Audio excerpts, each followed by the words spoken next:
Marcia, you look so pretty. You stay young. You just look great all the time. How you do this, Marcia?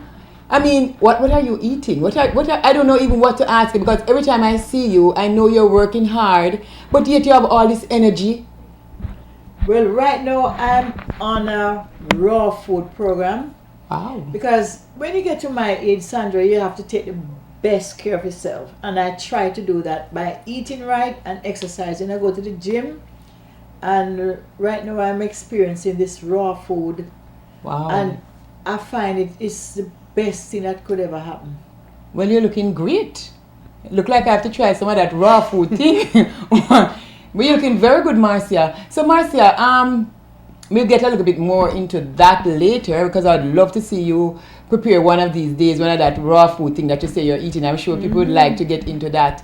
No, it is very good and it's healthy because what the raw food diet does is whatever it is that within your body, that anything, if anything is lurking, any negative, any virus or disease, it just eliminates everything from your, the body and just cleanse you and give you an alkaline body. Wow.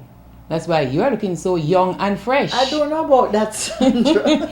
Miss Electric Boogie. Marcia, that song, it just keeps... Phenomenal. Believe me, it's like magic. It is. Sometimes I Can never die. And, everyone has it down pat. More than Jamaicans sometimes. It's the longest living song and dance up to this time. And it starts in kindergarten to the home for the age. Yes. Because I have a video with a lady 97 years old and she's right in the front of the line. Sliding away. They take over that more than Jamaicans. Because I've been to Jewish functions. You name the different nation functions. All the weddings. All the events and everything. That's awesome. So Marcia, you have such great memories, I know, with Bob Marley, with everyone. And you have such great songs. I love your love songs. I can't even start talking which one of the love songs. I mean, there are so many of them. But I'm going to pick on this song that I remember in the Stepping Out of Babylon. I would love to know what was going on in your life at that time. Because at that time, I know it was a movement. What was happening in Jamaica at that time? Because that song... It was, at that particular time, it was like an awareness. Taking over, and I remember that rhythm was slamming. Was done for Lloyd Lovindare. He wrote a song for me. And I didn't like what the lyrics were saying because I didn't believe that I as a female should be singing about Bustamante and saltfish and flour. That was the song. And I had to be honest with myself, I didn't want to put that out.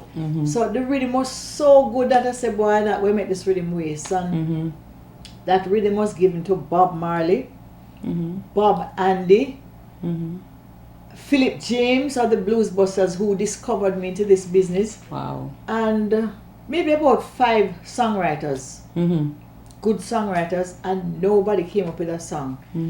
And I just took the rhythm myself and it just came to me. Really? Yes. I did not know you write that song. Every single word and melody. Really, Marcia? Yeah. Wow, it's the first time hearing that. Really? Really, it's the first time hearing that. And I'm so happy to hear that because that song sticks with me from the first time, I've heard that song. That's a powerful song. So what? Because, I don't coach you, because I was going through some changes at the time. Everything, I just wanted to express myself through the music.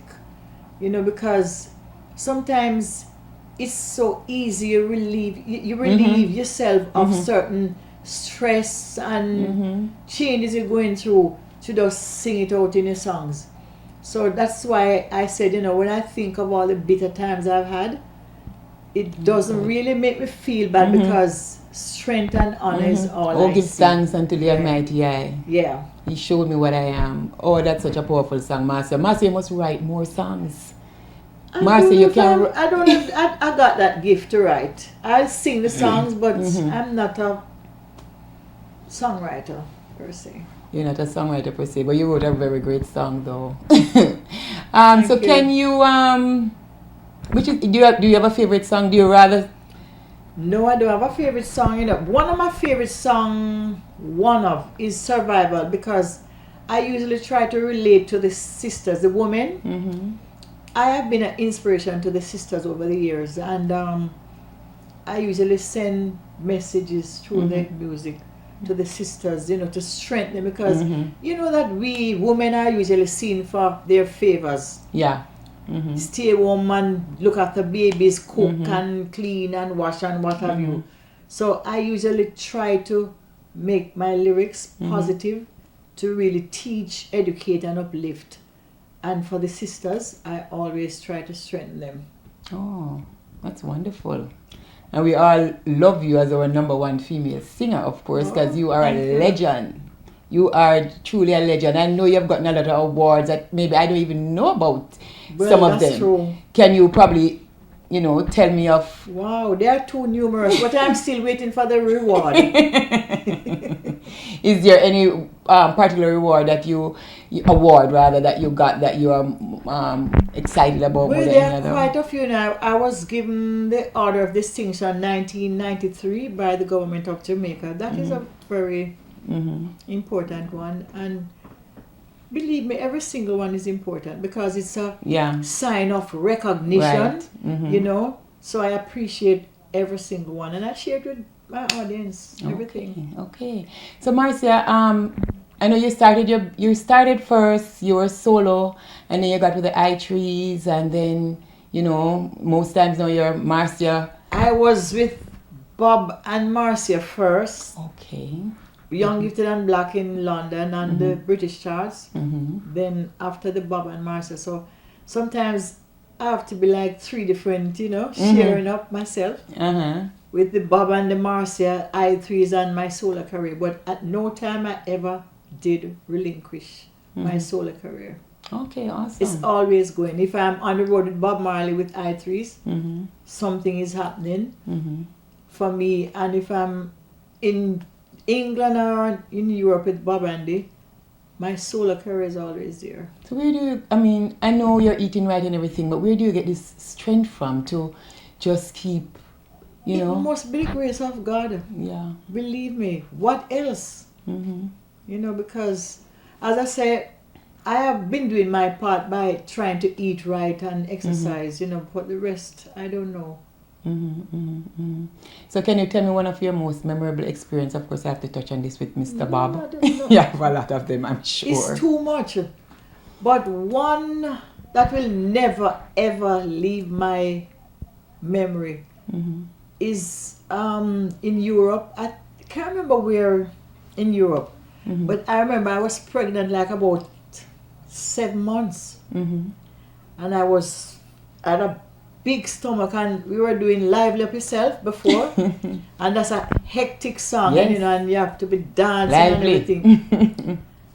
Right after that song, I think I overdid myself, and I felt, I knew I was going to pass out now, because my stomach just got stiff, and I hold on to Rita's dress, and I said, Rita, I'm going to faint, and I saw all kind of things dangling before my eyes, like a fainting spell coming on, and I said, well, this is it.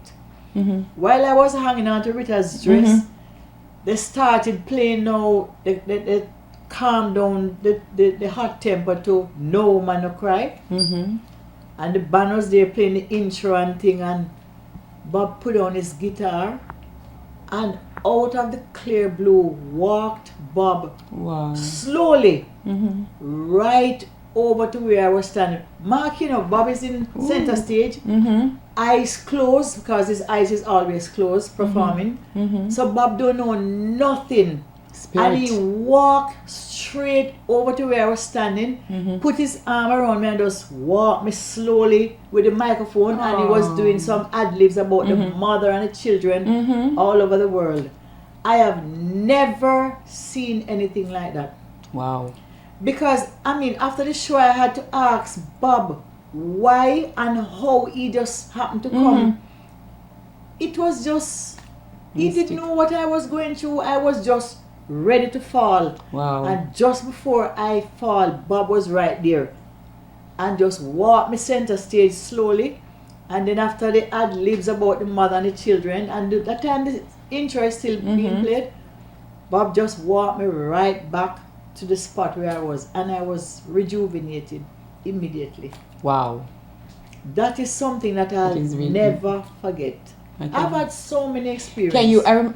Did you? I'm sure you went on the road with him when you went to Zimbabwe. How was that experience in Zimbabwe? That was another one, my dear, because I was the first one to smell something very unusual, which was a tear gas. Oh yes. While we were performing "Lively Up Yourself Again." Mm-hmm. That's the song we were doing, and then I smelled something strange, and I turned around to look, and Tyrone down, it was the keyboard, playing the keyboard, if anybody else, and they were just there playing, and somehow I just see everybody start running.